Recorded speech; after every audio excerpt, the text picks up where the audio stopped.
magandang halimbawa dito, Congressman Tinio, yung impeachment at investigasyon ng Good Government Committee at ng mga komite sa Kamara sa Intelligence Fund, sa confidential fund ni BP Sara.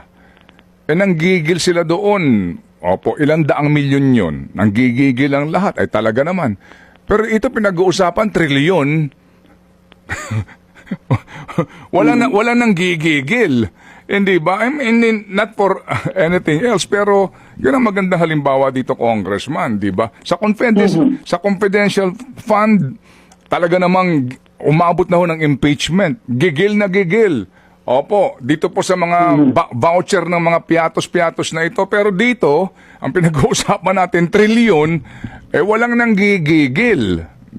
Congressman, well, siguro maliban sa inyo, ilan, hindi naman lahat, ilan ang mga miyembro po ng minority?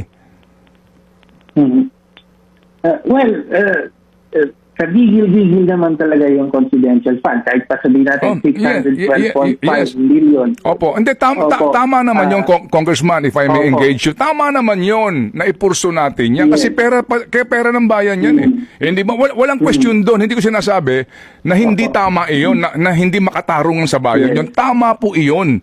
Nahabulin natin, papanagutin natin. Pero bakit dito, sa isyong ito, na mas malaki ng hindi hamak, parang wala nang gigigil.